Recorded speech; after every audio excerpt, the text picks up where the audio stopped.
Hola, ¿qué tal? Pues es un gusto estar aquí con ustedes para dar la información del próximo eh, seminario sobre Tokio, literatura y soledad. En esta ocasión están como coordinadores el doctor José Gasca del Programa Universitario de Estudios sobre la Ciudad, la maestra Vania de la Vega Sciota, secretaria del Programa Universitario de Estudios sobre Asia, África y Oceanía, y la maestra Alejandra Tapia del Centro de Investigaciones sobre Género.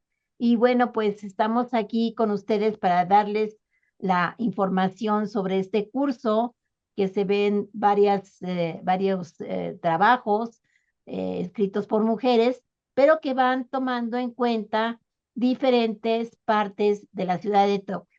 Entonces le paso el micrófono a la doctora, a la maestra Vania de la Vega, por favor, para que nos inicie con la información general.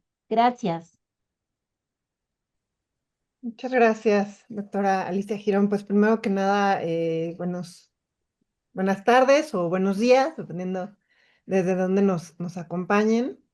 Pues a nombre de el doctor José Gasca, de la maestra Alejandra Tapia y del mío propio, les damos la más cordial bienvenida a esta plática que esperamos que sea la primera de muchas en los miércoles de las siguientes semanas.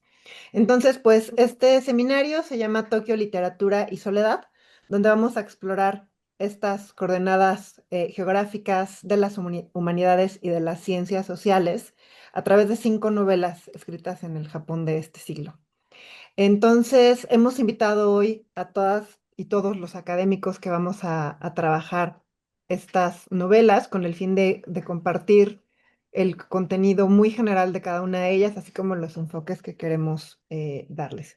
Entonces, sin más preámbulo, para después de esta presentación poder escuchar a Michelle Volantín del Programa Universitario de Estudios sobre Asia, África y Oceanía, que nos va a hablar sobre la cartografía de la soledad, y a Cintia Romero, que nos va a hablar del proceso de inscripción, si tuvieran dudas logísticas. Damos paso entonces a la primera presentación de la novela El Jardín de Primavera, que está a cargo de la maestra Alejandra Tapia del Centro de Investigaciones y Estudios de Género de nuestra universidad. Bienvenida, Alejandra. Muchas gracias, Vania. Y Cintia, ¿me podrías ayudar con la presentación? Muchísimas gracias. Bueno, me gustaría empezar esta brevísima charla, bueno, esta brevísima presentación comentándoles que en este seminario vamos a abordar las maneras en que 5 novelas dialogan con el tema de la soledad y cómo se inserta la ciudad de Tokio como un personaje más que funge como escenario de las historias que tratan en mayor o menor medida del aislamiento social. Siguiente diapositiva, por favor. Muchas gracias. La primera novela es El Jardín de la Primavera de Tomoka Shibasaki. Ella nació en Osaka en 1973 y comenzó a escribir cuando todavía era un estudiante. Su primer libro, que en español sería algo así como Un día en el planeta, se convirtió en una exitosa película y la catapultó a la fama. Ha recibido varios premios dentro de Japón y con El Jardín de la Primavera que tenemos aquí de 2014 obtuvo el codiciado premio Akutagawa para escritores noveles. Esta novela me pareció a mí interesante para este seminario porque aborda un tema que me parece una constante en la literatura japonesa de hoy en día, y es, como ya les mencioné, la soledad y la dificultad para establecer relaciones interpersonales significativas más allá del seno de la familia nuclear, porque muchos de los vínculos que se representan en esta obra son más bien fugaces y circunstanciales. Esta obra la protagoniza un personaje masculino llamado Taro, que está en su treintena, está divorciado y está distanciado de su familia y se dedica solo a trabajar. Vive solo en un departamento de un complejo habitacional que está a punto de ser demolido y por lo mismo cada vez está más desocupado. Esta imagen también nos habla de una ciudad que siempre está cambiando y al borde de la gentrificación. Y toda la novela da esa sensación de estar viviendo el final de algo y del aislamiento también. En este ambiente, Taro conoce a su vecina Nishi, quien acabará contagiándole su pasión por una casa azul celeste. Cintia, ¿puedes poner la siguiente diapositiva? Esta es una casa azul que yo encontré en el barrio de Zetagaya. Y la casa de la novela, la casa azul, está deshabitada. Y este tema de incluir esta casa en la novela también destaca el tema de la memoria de los lugares, porque si leen esta novela se van a dar cuenta de que trae toda una historia detrás. Y también nos remite a la idea de cómo los personajes habitan un lugar que está a punto de convertirse en un no lugar porque su edificio será demolido, pero construyen su lugar de pertenencia en una casa que no es ni será de su propiedad por la precariedad misma de sus días, de sus vidas. Esta casa se convertirá en un símbolo para ambos de lo inalcanzable, de la vida que no pudieron tener, de lo que perdieron, de todo lo que les ha sido arrebatado. En esta sesión visitaremos literariamente la zona de Zetagaya, que está en el mapa que aparece en la pantalla, que ha sido escenario de varias obras literarias, entre las que destaco El pájaro que da cuerda al mundo de Haruki Murakami, por lo que en general se considera un barrio tranquilo, con muchas áreas verdes, pero también es un lugar sofisticado que ofrece actividades culturales y ahí viven artistas. Entonces, como ustedes ven, el primer lugar que vamos a visitar de Tokio es Setagaya. Y aquí terminó mi presentación. Gracias. Muchas gracias, Alejandra. Vamos a dar paso ahora a otra de las novelas que vamos a abordar y que está a cargo del doctor José Gasca. Y es la novela Tokio, Estación de Bueno, de Yu Miri. Adelante, José. Muchas gracias, Donia. Efectivamente, pues en mi caso me toca revisar el libro Estación de Bueno de la autora Yumiri. Bueno, voy a entrar directamente al hacer una reseña, digamos, de la temática del libro. Bueno, el libro está centrado en la historia de un personaje que se llama Kazu. Es un hombre originario de Fukushima, que migra a Tokio para trabajar en la industria de la construcción durante el auge económico de Japón, ¿no? Específicamente en el periodo previo a las Olimpiadas de 1964, ¿no? Que requiere, digamos, la construcción de estadios, obras de remodelación de la ciudad de Tokio para albergar este mega evento deportivo. El personaje termina viviendo como una persona sin techo, y así los llaman en la novela. Nosotros lo ubicaremos como una especie de indigente, digamos, ¿no? Que vive en el Parque Ueno, muy cercano a la estación del mismo nombre, la estación del metro del mismo nombre, ¿no? Este es el espacio que se convierte como el centro, digamos, el eje simbólico del relato de la obra. Tiene una forma muy particular de narrativa. Yo diría que es una narración como tipo fantasmal, digamos, ¿no? Como espectral. El personaje observa la ciudad, recuerda el pasado y reflexiona sobre este tema de la invisibilidad social, digamos, sobre todo este tipo de personas sin techo, ¿no?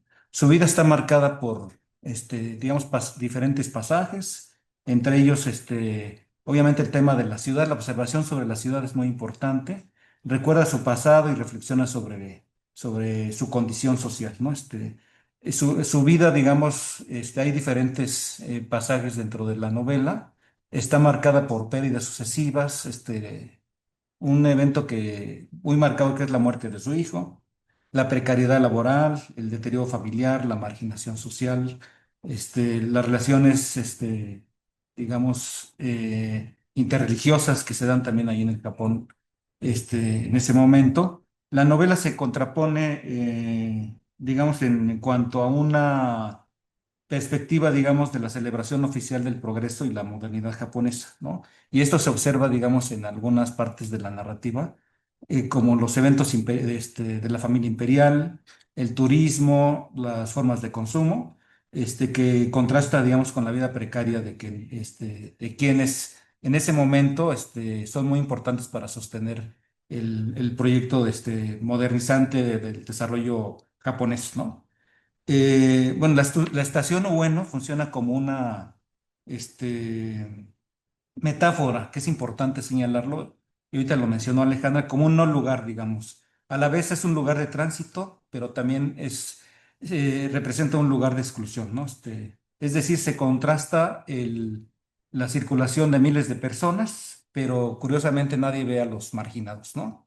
Entonces son invisibilizados dentro de la novela, ¿no? Explora diferentes temáticas, como el desarraigo rural-urbano, o sea, la migración campo-ciudad, el tema del envejecimiento, el trabajo temporal, el desastre nuclear, ¿no? de Fukushima y la desigualdad estructural. Son temas que están presentes, digamos, en la novela.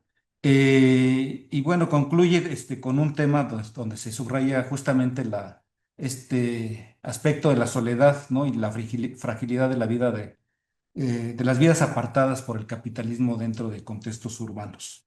Eh, Muy rápidamente, la perspectiva que voy a abordar tiene que ver en esta cuestión más de la ciudad, digamos, como un dispositivo de marginación, ligado más bien a cómo la ciudad dentro del capitalismo organiza cuerpos, tiempos y jerarquías.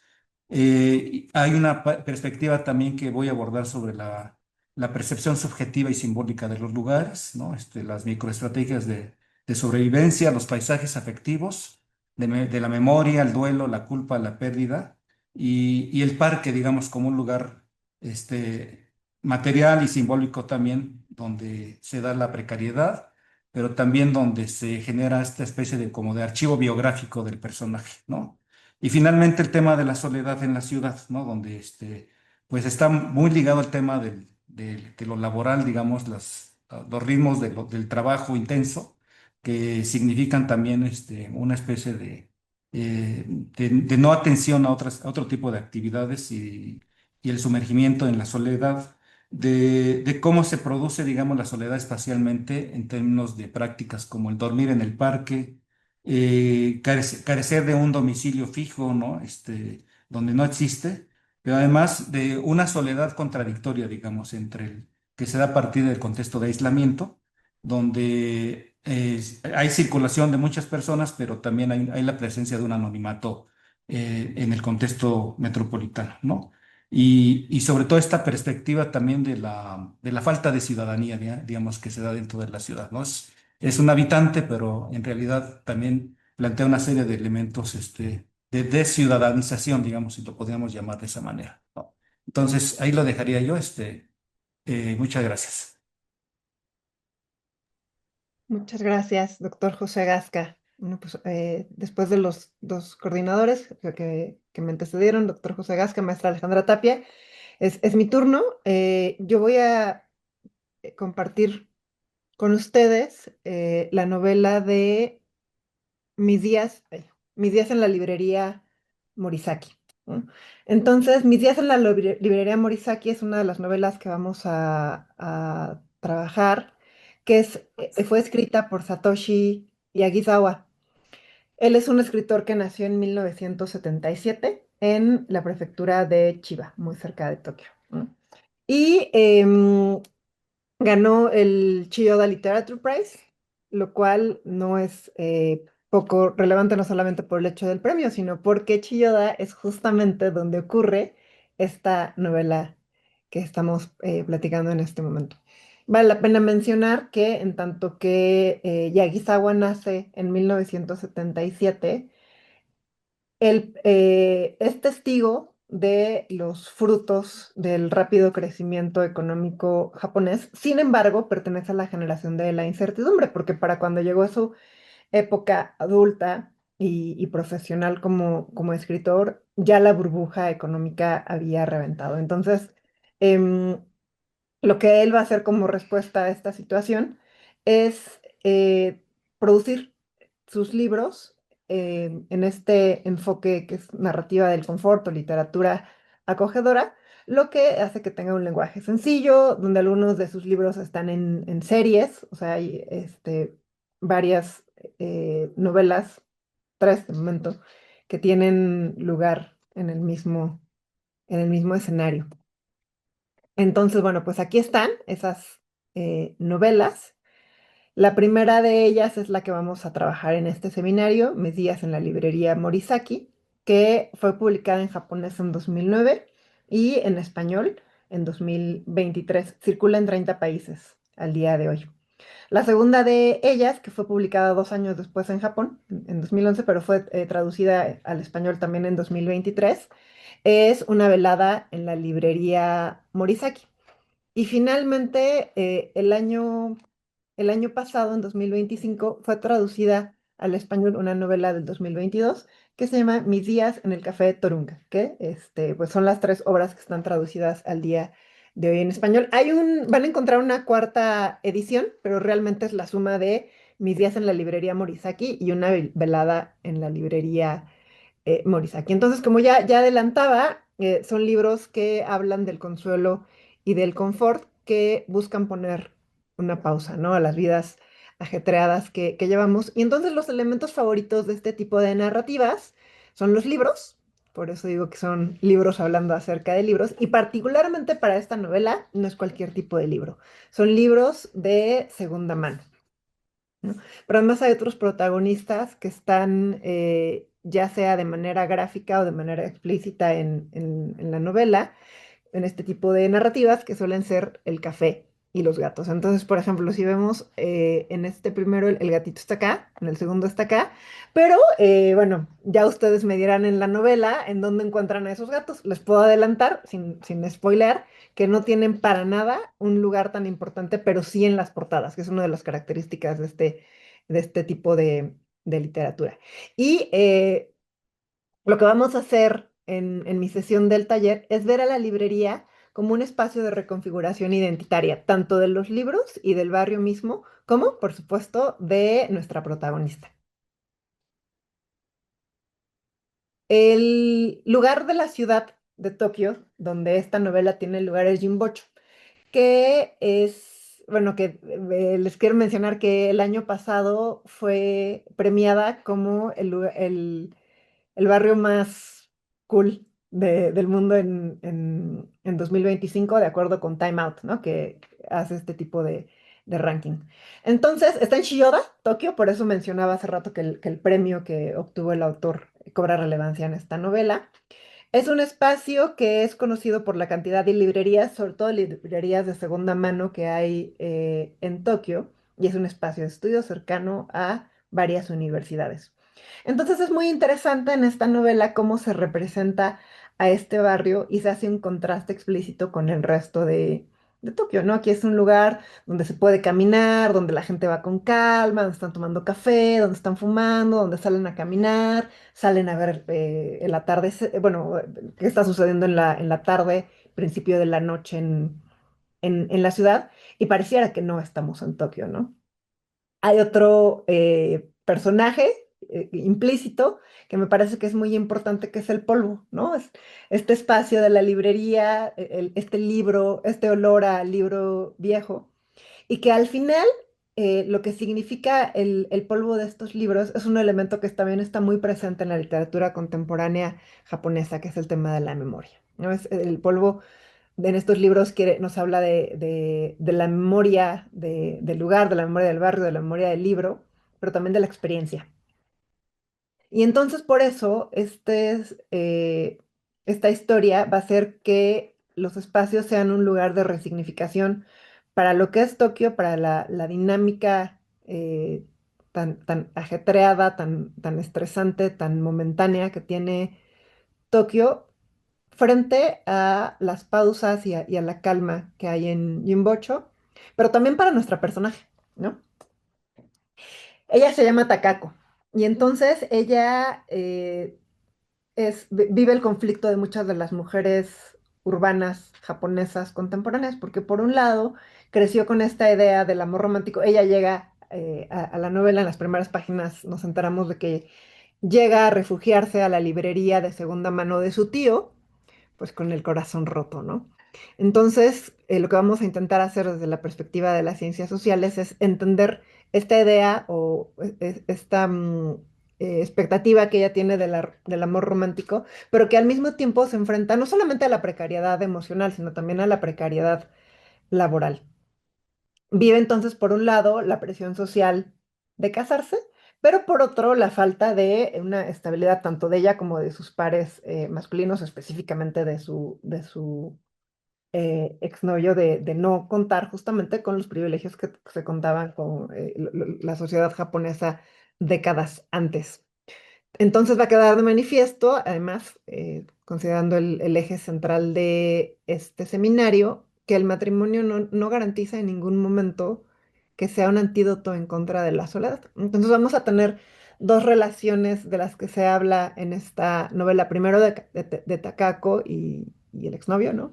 La razón por la que ella llega a vivir en la parte de arriba de la librería de segunda mano de su tío, pero también del tío, Satoru y su esposa. No vamos a ver esta pareja que pertenece a una generación anterior, cuáles son sus dinámicas de relación, los silencios, las palabras, y que al final la manera en la que ellos tres se relacionan, Takako, su tío y la esposa de su tío, eh, si bien se expresan desde las soledades, también hay una serie de momentos donde podemos ver cómo se cuidan, cómo el hecho de acogerla y de dejar que Takako se mudara con ellos fue un acto de cuidado y después ella también cómo les responde. Entonces, lo que a mí me gustaría platicar con ustedes al final de la sesión correspondiente es que pudiéramos saber si la soledad a la que se enfrenta por lo menos Takako fue realmente una decisión o si es producto más bien del momento histórico en el que vive. Bueno, pues de mi parte sería todo. Entonces vamos a seguir con la siguiente novela que está a cargo de la maestra Marta Santos y que es Los amantes de la noche de Mieko Kawakami. Adelante, Marta. Muchas gracias, y muchas gracias a todas y a todos por asistir a esta reunión informativa. Voy a compartir también mi presentación y a ponerme un pequeño cronograma, cronómetro por cualquier asunto. No sé si ya pueden ver mi pantalla.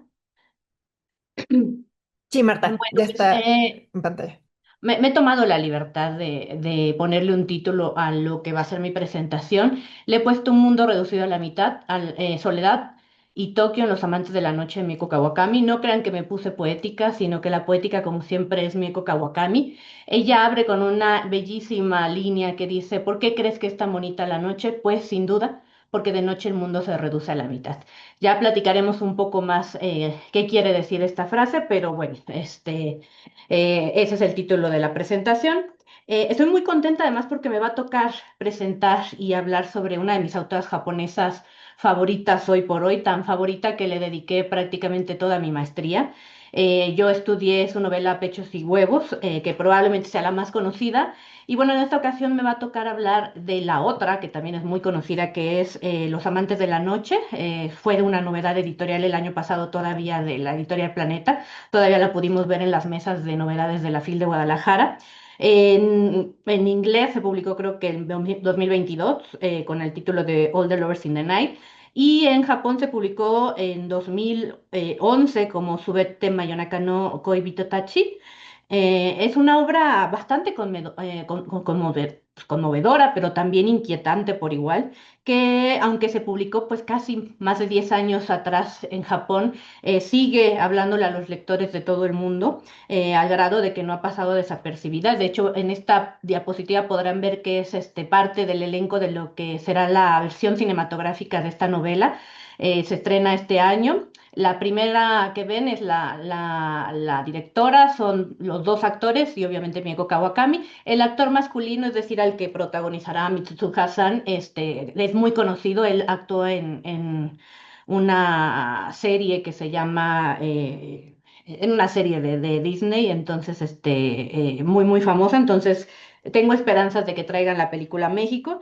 Y bueno, la novela Los amantes de la noche básicamente trata la historia de Fuyuko-san, Fuyuko Irie-san, que es una tímida y muy solitaria mujer de treinta y tantos años, que se dedica a la corrección de estilo, y la forma como su mundo da vuelco en cuanto conoce a un hombre, un muy misterioso hombre llamado Mitsuka-san, que viene básicamente a despedazar lo que ya conoce o a lo que está acostumbrada. Bueno, yo creo que una de las cosas más interesantes y por lo que me gusta que hayamos planteado esta novela para esa sesión es que me parece que Los amantes de la noche puede ser un ejemplo límite perfecto para estudiar lo que puede suceder cuando la soledad y vamos a emplear el concepto soledad negativa, que es un concepto citado por Chikako Sawa. Pues cuando esta soledad negativa persiste y se vuelve básicamente crónica, y es que en esta novela, pues no solamente Fuyuko-san, nuestra protagonista, sufre de esta soledad negativa, sino la mayoría de los personajes que la pueblan. Entonces, va a ser muy interesante en ese sentido. Ahora, por ejemplo, aquí les rescato una cita de Fuyuko-san para que vean que no estoy inventándome lo solitaria que es. Es mi única diversión es salir una vez al año, el día de mi cumpleaños, a medianoche. Pero dudo que nadie pueda entender que me haga ilusión algo así, y eso jamás se lo he contado a nadie. No tengo amigos con quien hablar. Esa es una cita que me impactó mucho, y hay muchas otras que haré alusión a lo largo de esa sesión. Y bueno, para la sesión, para la clase, espero poder cubrir los siguientes temas: hacer una reseña libre de la obra, muy, muy libre, una descripción de los personajes que al mismo tiempo los interrelacione. Tampoco son tantos, pero son bastante particulares. Me interesa mucho hacer una semblanza de Miko Kawakami, porque Miko Kawakami es, tal y como sus novelas, una persona, una autora a la que no se le puede encasillar. Es modelo, es actriz, es cantante, entonces vamos a recuperar varios de esos factores, pero sobre todo la importancia que le da Kawakami a darle voz a los que no la tienen, y sobre todo a las personas precarizadas. También vamos a hacer un breve recordatorio sobre lo que es y lo que no es la soledad. Voy a hacer una pequeña alusión a este concepto de soledad negativa. Y finalmente vamos a hacer una revisión de los espacios y los sucesos de la novela en dos grandes grupos: los no lugares y los lugares antropológicos. Entonces, pues espérense un pequeño viaje por varios lugares de Tokio. Vamos a ir desde Shinjuku hasta Shinagawa, entonces, pues más o menos de eso va a ir la clase. Muchas gracias. Muchas gracias, maestra Marta Santos. A continuación, tiene la palabra la maestra María Vargas, que va a presentar Diario de un vacío de Miyagi. Muchas gracias, Vania. Gracias a quienes nos acompañan. Un gusto poder hablar de literatura japonesa. Yo voy a cerrar el seminario con esta novela, Diario de un vacío, que es la novela debut de Miyagi. Es una autora muy joven, tiene 38 años y coincide, como muchas de las, bueno, más bien como las otras novelas que vamos a revisar, que ella es premiada con el premio de los libreros de Japón. Bueno, la mayoría de las novelas aquí han recibido todo tipo de reconocimientos desde que ya han sido traducidas a varios idiomas y las tenemos en ediciones en español, ¿no? Eso es totalmente notable de las obras que vamos a revisar. A mí se me hace muy particular este caso de Miyagi con el premio de los libreros de Japón, porque es el premio que dieron quienes venden libros, ¿no? Y yo me imagino la situación en la que se dio esto, y es porque el argumento de esta novela es muy jocoso, es como fácil de contar y procedo a ello, ¿no? En esta historia, Diario de un vacío, vamos a seguir a la protagonista, Shibata, quien es una empleada administrativa. Ella trabaja en una oficina, pero como pareciera ser habitual en Japón, en este caso para una trabajadora, sus funciones exceden las exclusivamente administrativas, y ella también se tiene que hacer cargo de una suerte de trabajo doméstico dentro de la oficina, ¿no? Es ella, por ser la única mujer en este espacio laboral, la que tiene que lavar las tazas, vaciar los ceniceros, servirle el café a sus compañeros. Entonces, ella siempre está haciendo estas labores de cuidado extra a su trabajo de oficina, hasta que llega un día en el que explota, dice, no puedo más. Y entonces, cuando su jefe le dice, ¿por qué no has limpiado la oficina?, ella contesta, estoy embarazada. Esta es la pura premisa de la novela. Es fantástica porque el embarazo es falso, ¿no? Es una mentira. Por eso de aquí un poco se explica el título de la novela, ¿no? El diario de un vacío. La novela tiene esta estructura a manera de diario, en la que Shibata nos va a ir contando día a día cómo se va desarrollando este falso embarazo, ¿no? Entonces, Yo me imagino a los libreros de Japón vendiendo este argumento y es fantástico porque dan ganas de saber qué más pasa, ¿no? De ir leyendo cómo se va sosteniendo y desarrollando esta mentira a lo largo de los meses de este falso embarazo o de este embarazo imaginario eh, pues que tiene Shibata, ¿no?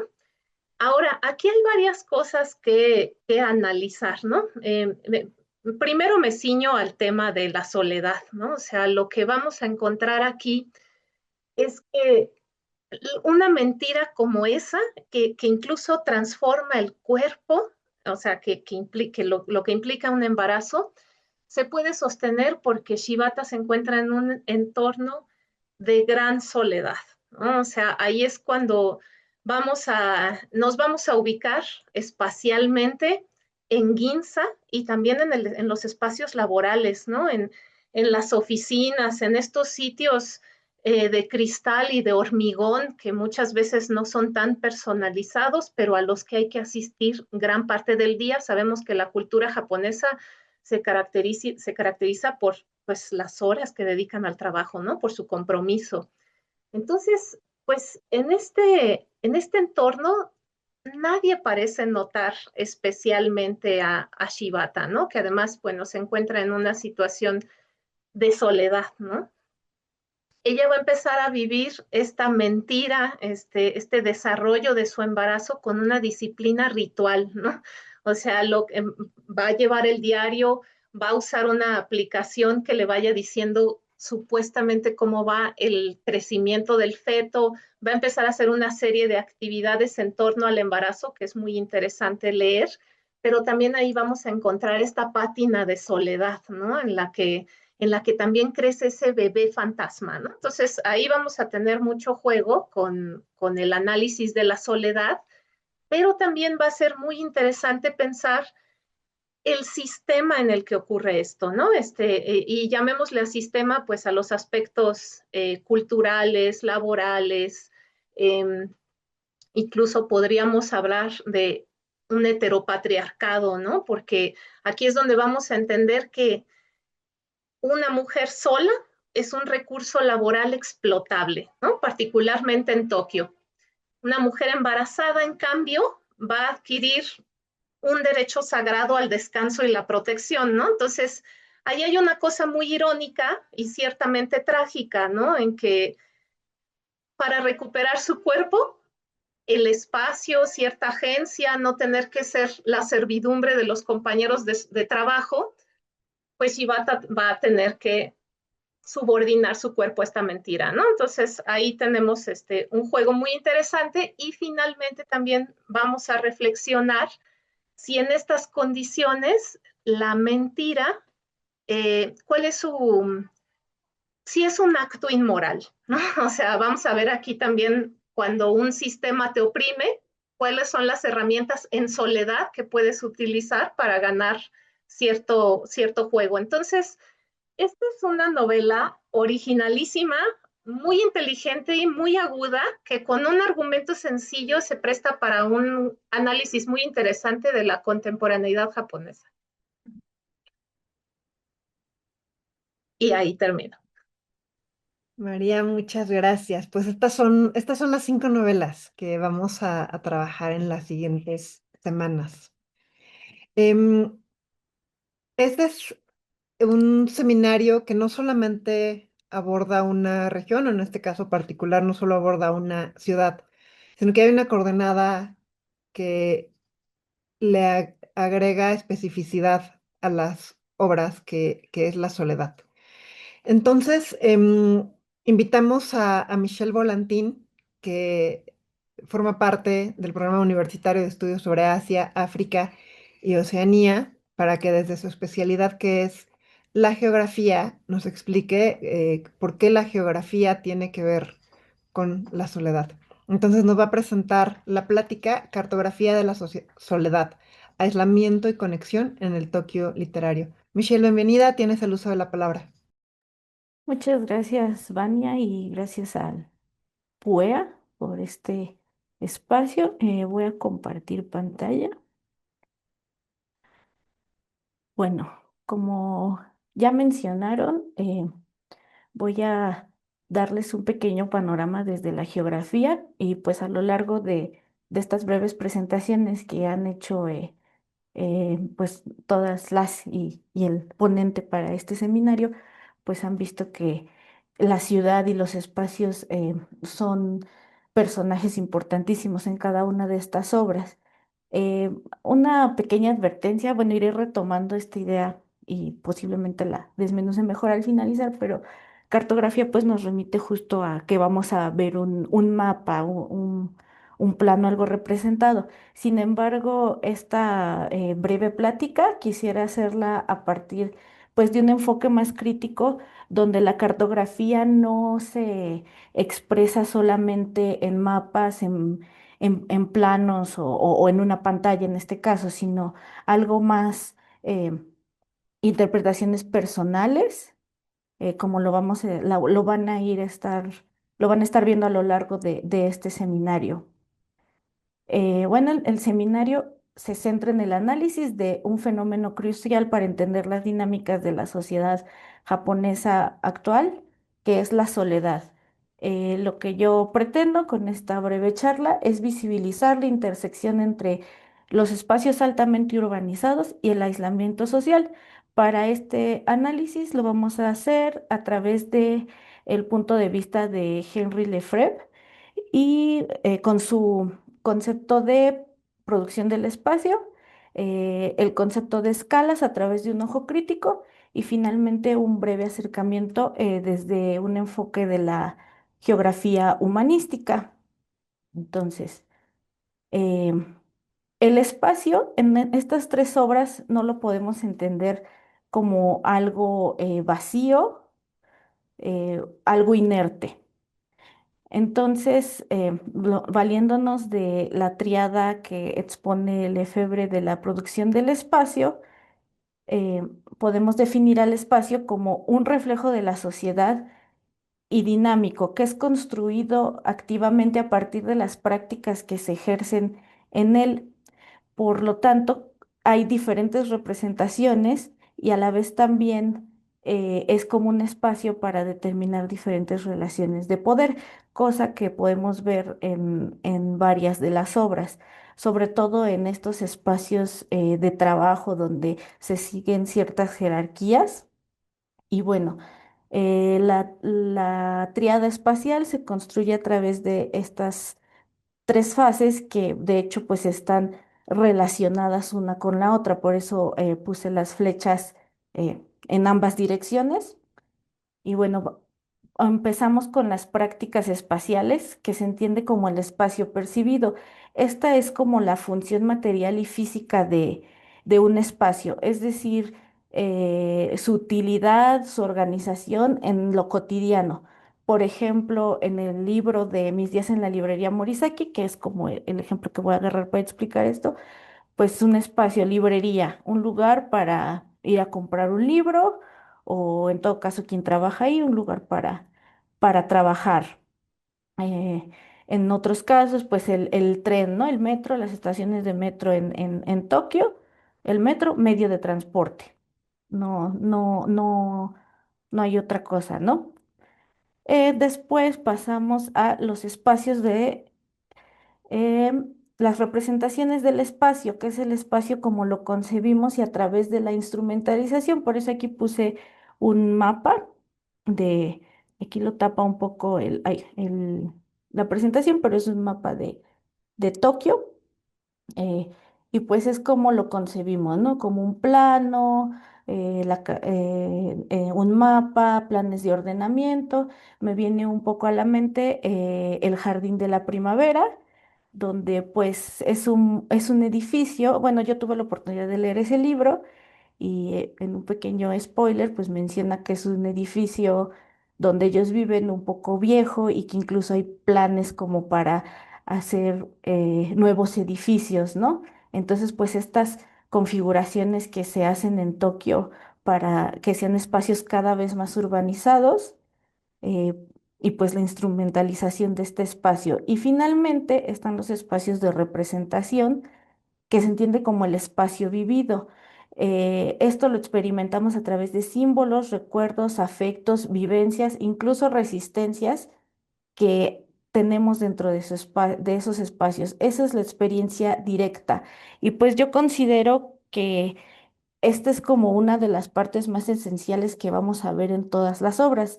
Volviendo de nuevo a la librería Morisaki, pues para los personajes, como lo explicó la maestra Vania, en algún punto pues la librería no solo es un espacio como para ir a comprar libros o trabajar, sino que ahí van a estar desenvolviendo diferentes relaciones sociales, afectos, etcétera, ¿no? No solo el personaje principal, sino también otros personajes que aunque no ocupan la librería de la misma manera, pues también significa un espacio. Y pues a través de esta definición podemos vislumbrar que el espacio pues es un producto social, es un actor político, porque es productor y reproductor de las relaciones de poder. De nuevo retomo la idea de pues en los espacios de trabajo y pues es histórico. También no podemos estar desalineándonos del tiempo. El espacio y el tiempo van en conjunto. Y algo que ahorita acabo como de relacionar un poco es que pues el tiempo no es lineal, o sea, no hay una representación lineal de todo esto, porque pues las obras son, por ejemplo, ¿no? Son de 2010, 2011, pero son dinámicas que podemos seguir viendo hoy en día. Y pues finalmente también funciona como medio de control y medio de lucha, por- porque la clase dominante usa estos espacios para controlar pues las prácticas, ¿no? Sin embargo, pues cada quien como vive sus propias percepciones y vivencias ahí, pues también es un espacio para la resistencia.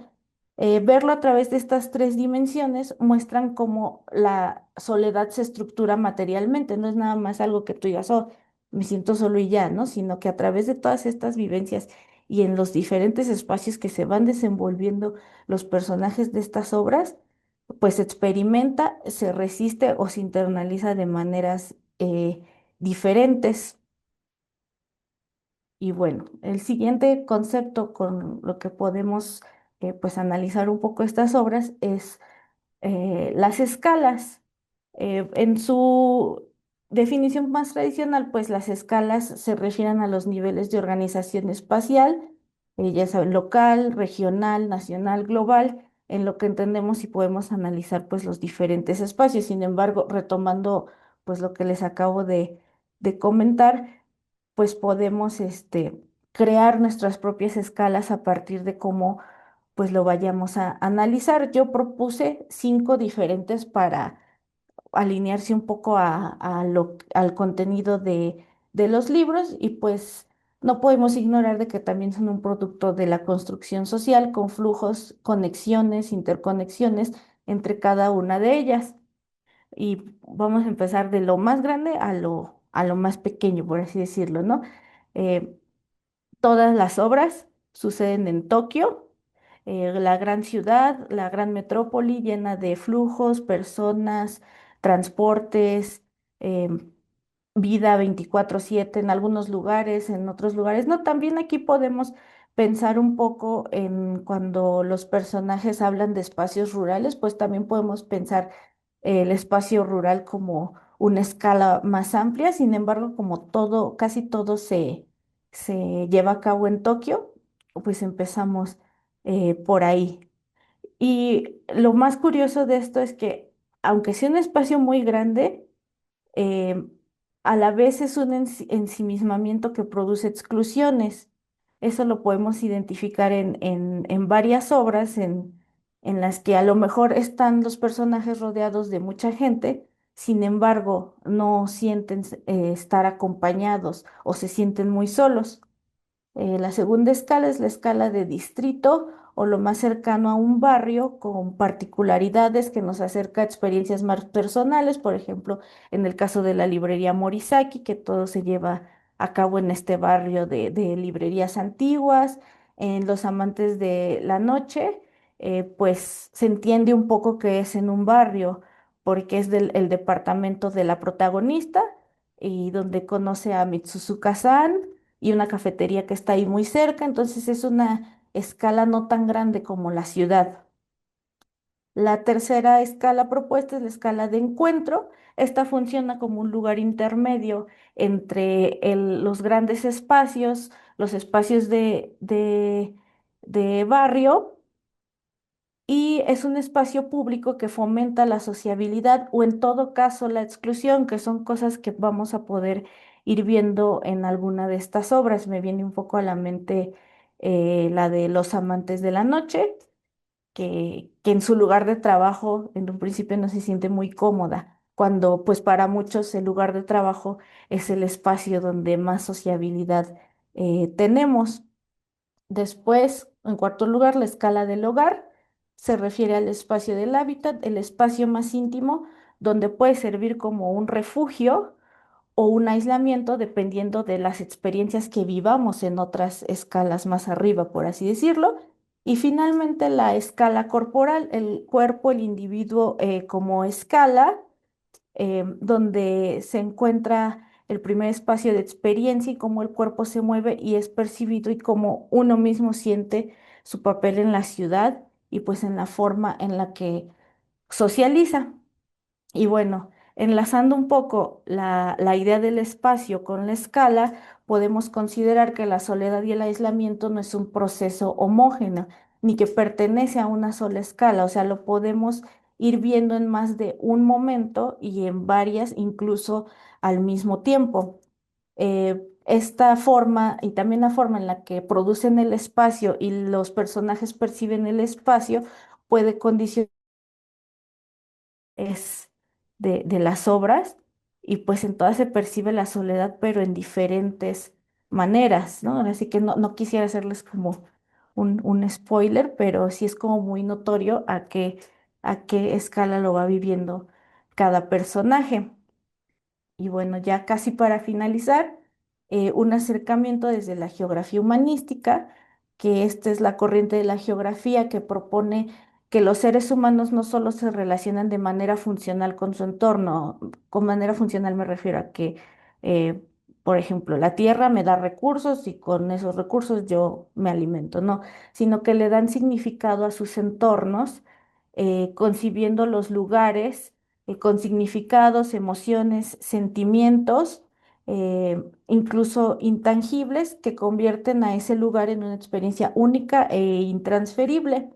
Quien acuña, bueno, más bien uno de los más grandes exponentes de la geografía humanística es el geógrafo chino-americano Ji Futuan, y él acuña dos conceptos importantes llamados la topofilia y la topofobia. Topofilia se refiere al vínculo emocional, afectivo y simbólico que uno crea con su entorno físico, lugares que nos resultan acogedores, eh, cómodos para nosotros, donde nos gusta estar, ya sea porque es un espacio seguro o tenemos algún recuerdo o significado importante para esto. Sin embargo, para no romantizar mucho esta idea, crea el contraste del término de la topofobia, que se refiere que también los lugares pueden crear aversión, desarraigo, rechazo e incluso miedo, y pues todo esto pasando transversalmente el tiempo, porque incluso puede haber lugares que en algún momento te hayan significado una mala experiencia, pero después lo atas a una experiencia diferente que tuviste ahí y pues ya te agrada, que es algo que yo pude localizar particularmente en el libro de la librería Morisaki. Eh, Entonces, creo que es muy interesante y podemos abordar un poco todas estas obras a través de estos conceptos. Analizar las obras de este seminario genera interpretaciones más sensibles y pues las conexiones con los personajes en su entorno y a sus diferentes escalas. El enfoque de la geografía humanística permite interpretar las conexiones emocionales, reconociendo que los lugares se cargan de afectos, aversiones, historias y memorias que dan una experiencia única. Y bueno, en conclusión, la soledad se analiza como un fenómeno geográfico complejo. Es un producto especialmente construido, políticamente mediado y vivido a través de diferentes emociones y significaciones. Y pues esto no solo visibiliza las intersecciones entre la alta urbanización, el aislamiento, la reinterpretación de volver o no a los espacios rurales, también revela cómo el espacio en todas sus dimensiones y escalas es un actor fundamental, incluso como lo mencionaron en alguna breve presentación del libro, es un personaje más porque es parte porque es parte para la configuración de la sociedad contemporánea, siendo un medio de control como un terreno potencial para la resistencia y la resignificación pues de todas estas experiencias de los personajes. Y bueno, quería agregar un poco este concepto de cartografía desde un enfoque pues más crítico. De hecho, la cartografía crítica es una vertiente que analiza a los mapas a través del discurso, mapas, planos, cualquier representación cartográfica, a través del discurso, de lo que dicen, de lo que significan o de lo que imponen. Entonces, una de las vertientes, no vertientes, más bien una de las conceptos de análisis para entender un poco esta cartografía crítica son los análisis literarios. Entonces, yo los invito a que no solo visualicen un mapa de Tokio, con las calles y etcétera, ¿no? Sino que visualicen un mapa de Tokio con todos estos espacios resignificados y las experiencias que tienen cada uno de estos personajes. La verdad, los libros que pude leer, pues sí, te llevan a que te imagines varios lugares, ¿no? Incluso, pues, lugares que algunos sí conocen, algunos no conocen. eh, y esto pues es una cartografía diferente porque lo estás pensando a través de tus emociones y de la interpretación que tú le das como lector. Y pues sería todo y pues finalmente los invito a que se inscriban a este seminario porque la verdad va a estar muy, muy interesante y pues se puede analizar desde muchísimos puntos de vista. Mm, listo. Muchas gracias, Michelle. Pues es una aproximación desde la geografía a los objetivos del seminario. Vamos a continuar con la agenda. Pues hemos visto en sus preguntas que hay un montón de preguntas de logística, de cómo le hacen para inscribirse, de qué hacen con los libros. Agradecemos, bueno, por supuesto, a todos quienes nos están acompañando en esta transmisión en vivo. Pero sobre todo a las personas que no necesariamente están en la Ciudad de México y que están haciendo un esfuerzo de horario para estar conectados en este momento y que sin lugar a dudas, tal vez si no viven en países hispanohablantes, podría ser un reto conseguir los libros. Ya la mayoría de las preguntas fueron contestadas directamente, pero entonces, con el fin de que tengamos claras la manera en la que va a operar logísticamente el seminario, le doy la palabra a Cintia Romero de Educación Continua del PUEAU, de la universidad. Adelante, Cintia. Ya no comparto la pantalla. Y ok, bueno, este seminario ya comienza la próxima semana, comienza el 18 de febrero y terminará el 18 de marzo del año en curso y será impartido a través de Zoom los miércoles de 16 a 18 horas. Y bueno, adelantándome un poquito a lo que ya habían contestado en las preguntas, claro, nosotros les vamos a proporcionar todas las lecturas, así es que no se tienen que preocupar por adquirirlas por otros medios, e igual eso ya sería opción personal si lo quieren conseguir en físico o en digital, pero bueno, nosotros en principio les vamos a compartir todo. De hecho, ya los inscritos que formalizaron su inscripción las semanas pasadas, el día de hoy ya recibieron los accesos para estas lecturas. Entonces, bueno, también, bueno, les comentaba que estos seminarios se imparten Zoom, pero también se puede tener de manera sincrónica a través de algunas grabaciones. Todas las sesiones se van a grabar y están disponibles un día después, es decir, en este caso los jueves, para que no pierdan como que la línea del seminario. Y bueno, continuando con lo siguiente, las cuotas de recuperación son las siguientes. Para el público en general es de 2.500. Para la comunidad UNAM tenemos un descuento y queda en 1.250. Y también tenemos descuentos para INAPAM y estudiantes y docentes externos. Para estas dos cuotas para comunidad UNAM y INAPAM, estudiantes y docentes externos, es necesario que nos envíen alguna credencial vigente o constancia que apruebe su condición. Entonces, igualmente, si piden los informes, pues sería ideal que nos mandaran este comprobante para que puedan acceder a este descuento.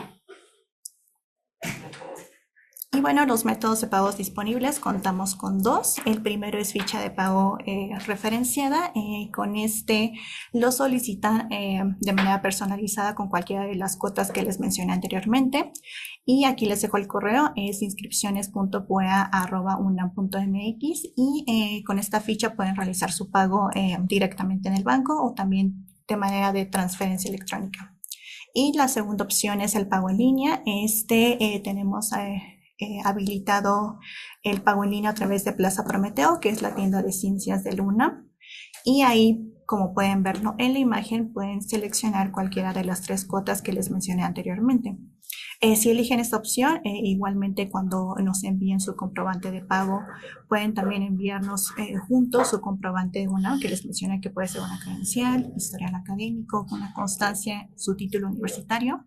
Incluso también pueden acceder a la comunidad UNAM a través de alguna constancia o diploma que tengan de nuestras actividades del PUEO. Entonces también pueden acceder a este descuento. Y bien, los requisitos de acreditación, se requiere una asistencia mínima del 80% de todas las sesiones. Igualmente reitero que pueden consultar este seminario de manera sincrónica a través de las sesiones. Simplemente es importante que registres sus asistencias. Nosotros les vamos a estar compartiendo a lo largo del seminario algunos formularios para que ahí puedan registrar sus asistencias, y bueno, de esta manera es que vamos a comprobar, ¿no?, que tienen este requisito de acreditación. Lo siguiente sería la evaluación final. Esta sería a través de una reseña, ensayo o podcast. Igual se desea que se utilice o que más bien abarque alguno de los temas que se fueron viendo a través del seminario. Y bueno, el último sería un formulario de opinión que se va a compartir al finalizar este seminario.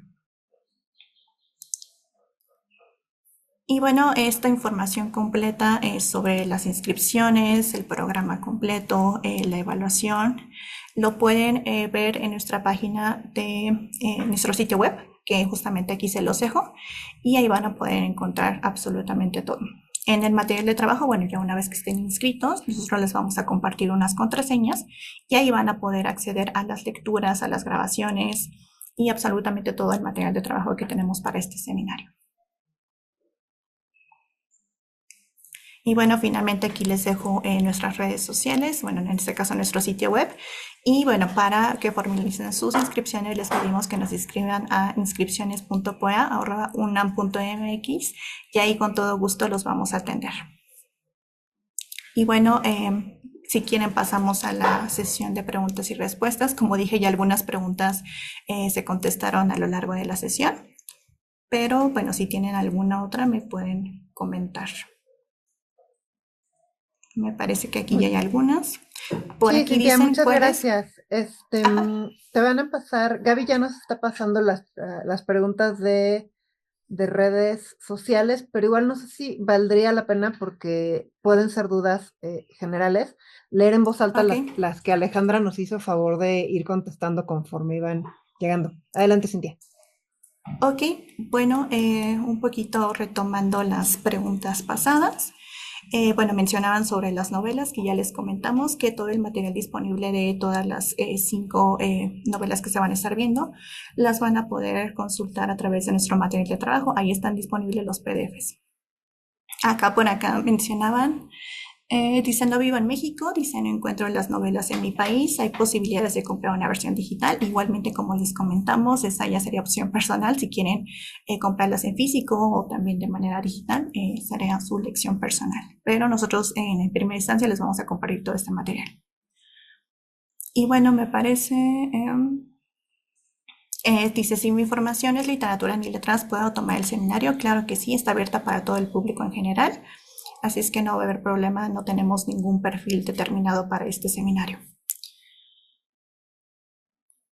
Por acá también mencionaban, bueno, el título de las novelas. Como les comenté también, la programación completa está disponible en nuestro sitio web, en justamente la pestaña dedicada a nuestro seminario.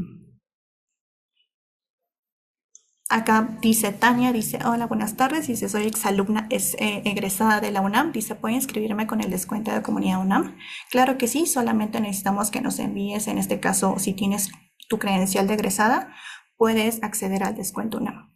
Nos los puedes mandar con anterioridad, o si lo quieres mandar junto con tu comprobante de pago, si es que lo realizas en línea, pues también lo puedes mandar y acceder a este descuento.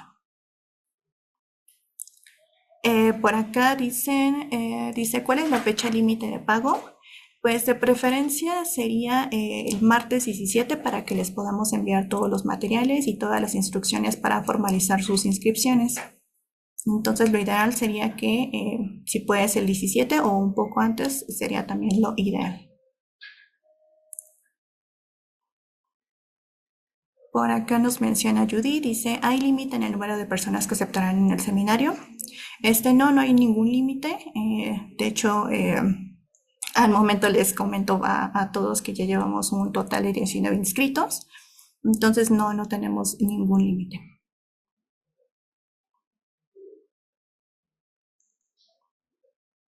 Acá menciona Marta, dice, ¿para qué sirve la acreditación?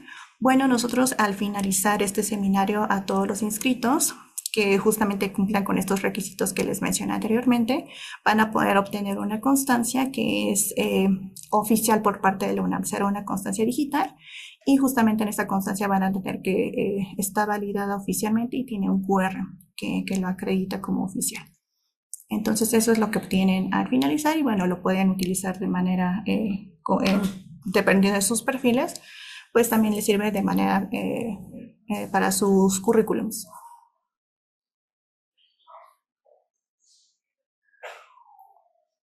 Por acá mencionan, dice, ¿cuándo se entrega el ensayo, podcast, etcétera? ¿Es en la última sesión o hay más tiempo para hacerlo? Sí, hay más tiempo para hacerlo. En este caso es el 8 de abril, donde van a estar entregando todos sus trabajos finales. Bueno, les comento que esa elección no son los 3 trabajos, sino que pueden elegir entre la reseña, el ensayo final o el podcast. Entonces, se entrega el 8 de abril, se envía igualmente nosotros al principio del seminario, les entregamos toda la información de las características de esos trabajos para que los tengan en cuenta. Por acá, Marta Valle nos pregunta, dice, ¿cómo harán llegar las contraseñas? Nosotros tenemos unos manuales, ahí les explicamos el paso a paso para ingresar a este material de trabajo y ahí viene adjuntada la contraseña. Entonces, igualmente, por eso no se preocupen, una vez que formalicen sus inscripciones, nosotros les vamos a enviar este manual con la información del material de trabajo y también con los accesos a las sesiones de Zoom. Y por acá también pregunta Tania, dice, ¿tenemos que llegar a la primera sesión con la primera lectura leída en su totalidad? Bueno, se recomienda un poco que ya tengan adelantado, pues obviamente son lecturas extensas, entonces, aunque sea les recomendamos que tengan pues algunas páginas leídas para que tengan más o menos la idea de lo que va a abordar. Si no, pues creo que también de alguna manera ya después de ver las ponencias, pues creo que también tendrán ya un bagaje para pues entender la novela ya cuando la vayan leyendo.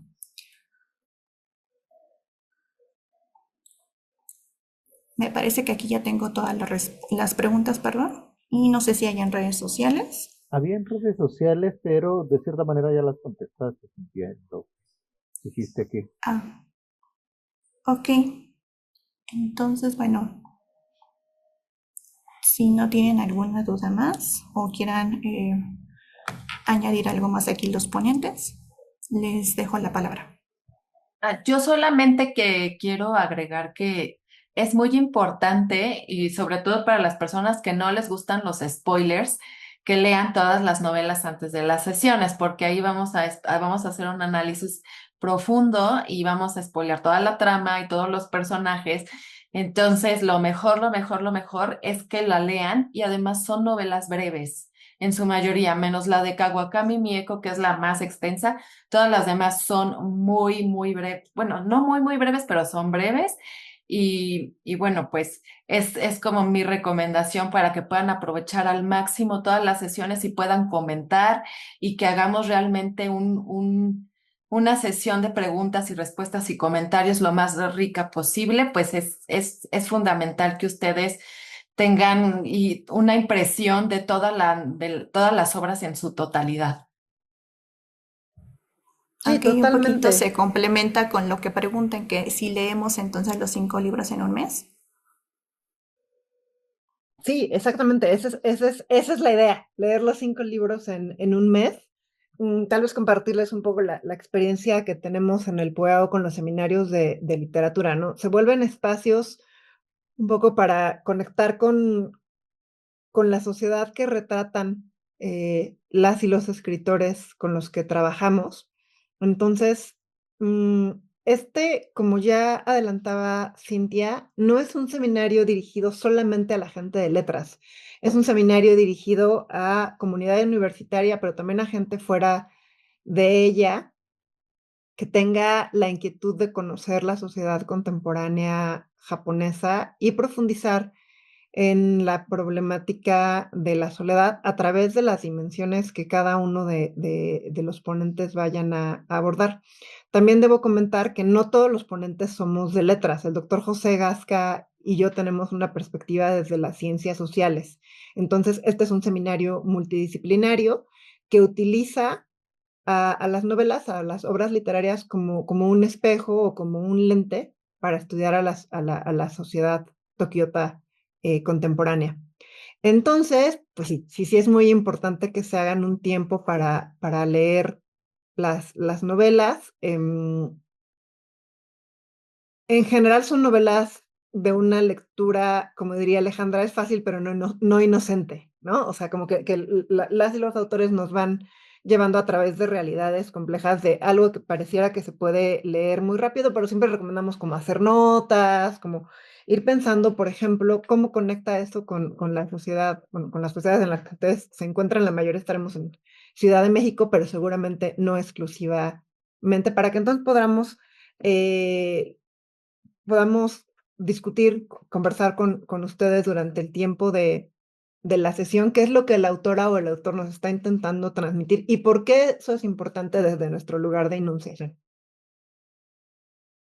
No sé si alguien más quisiera agregar algo. Alejandra, si quieres tomar de nuevo la palabra, María, Mitch o Cintia, José Luis, si quisieran agregar algo más que no hayamos dicho de educación continua. Bueno, yo solamente igual les reitero nuevamente porque acaba de llegarme un correo, entonces aprovecho para contestarle en vivo. Sí, para acceder al descuento de Comunidad UNAM, aceptamos credencial de alumno, exalumno, trabajador, también aceptamos constancias, historiales académicos y los títulos universitarios. Bueno, y ahí Entonces, también para es que muy lo tengan presente. importante mencionarles, también, Cintia, yo agregaría que si ya tomaron un curso de educación continua en el PUEAO, también cuenta como exalumnos, tienen derecho al descuento.